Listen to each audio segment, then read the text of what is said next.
Vincent Malloy is 7 years old. He's always polite and does what he's told. For a boy his age, he's considerate and nice. But he wants to be just like Vincent Price.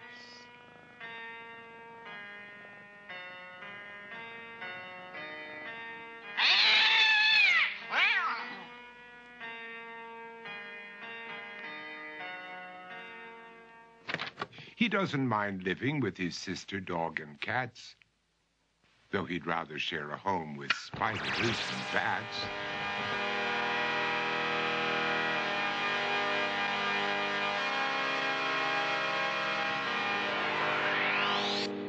There he could reflect on the horrors he's invented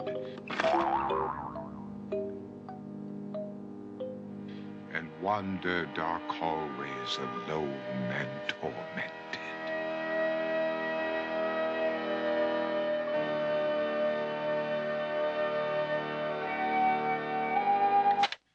Vincent is nice when his aunt comes to see him, but imagines dipping her in wax for his wax museum.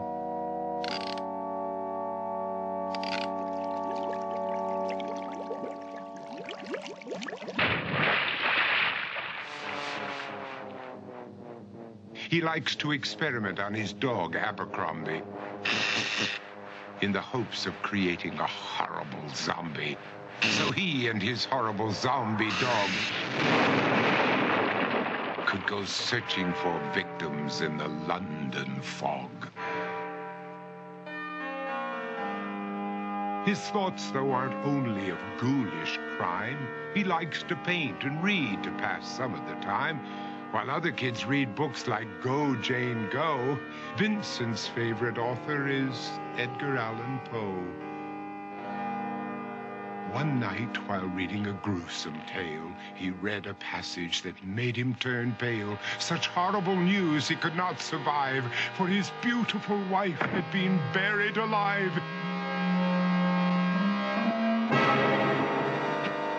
He dug out her grave to make sure she was dead, unaware that her grave was his mother's flower bed. His mother sent Vincent off to his room. He knew he'd been banished to the Tower of Doom, where he was sentenced to spend the rest of his life alone with the portrait of his beautiful wife. While alone and insane, encased in his tomb, Vincent's mother burst suddenly into the room. She said, "If you want to, you can go out and play. It's sunny outside and a beautiful day."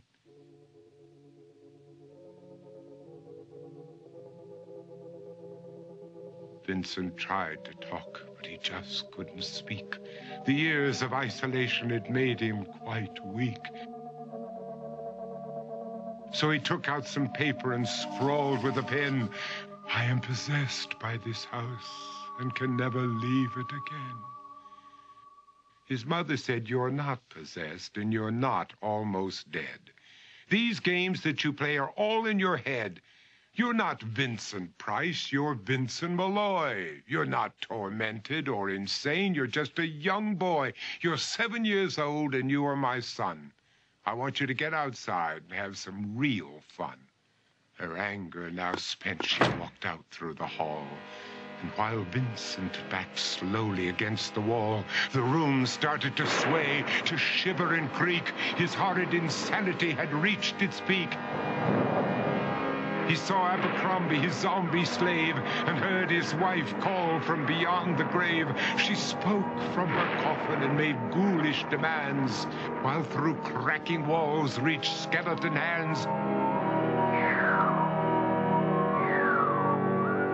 Every horror in his life that had crept through his dreams swept his mantle laughter to terrified screams. To escape the madness, he reached for the door, but fell limp and lifeless down on the floor. His voice was soft and very slow as he quoted The Raven from Edgar Allan Poe. "And my soul from out that shadow that lies floating on the floor shall be lifted nevermore.